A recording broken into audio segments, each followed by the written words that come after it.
Expo 2020 Dubai really is a melting pot of innovation and various technologies. We've had the pleasure of being able to profile a lot of individuals who are at the forefront of leading this kind of innovation.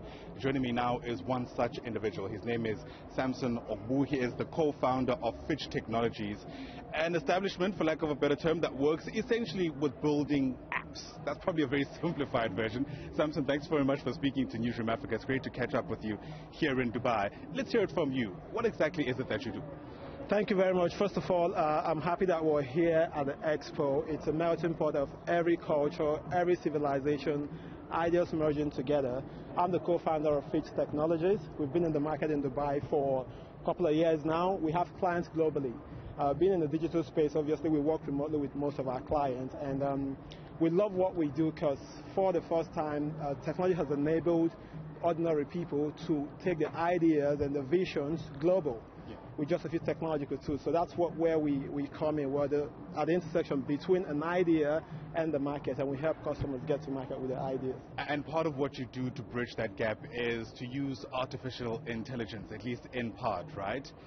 Help us connect some of those dots, because artificial intelligence sounds complex to people who are outside of that world, and perhaps, is oversimplified for people who are in that world.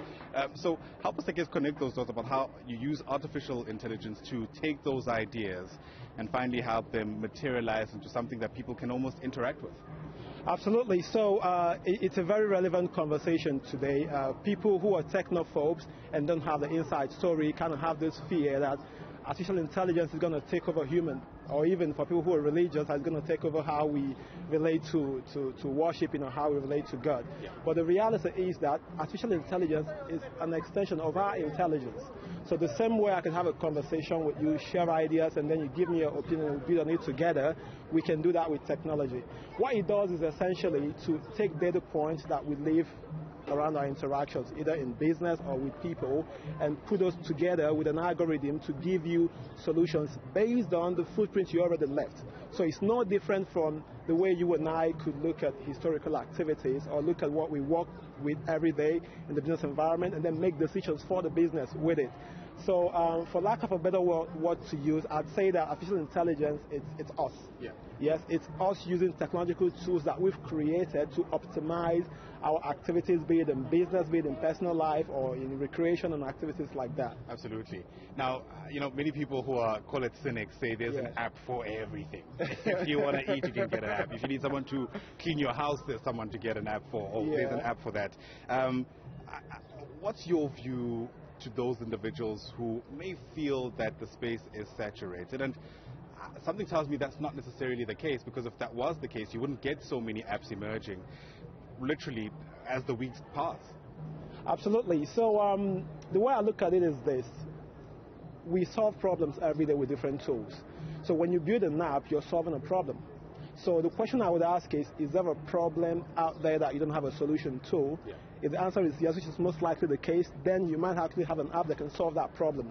It's no different from using any other tool to solve problems. So an app for any solution essentially takes a real life case, a real business case scenario, and uses technological tools to address that problem.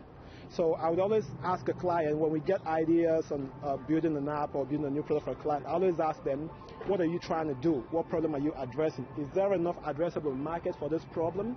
If the answer is yes, then there aren't too many apps. Right. Yes, there are loads and loads of apps out there, but we see every day that new apps come and they gain traction.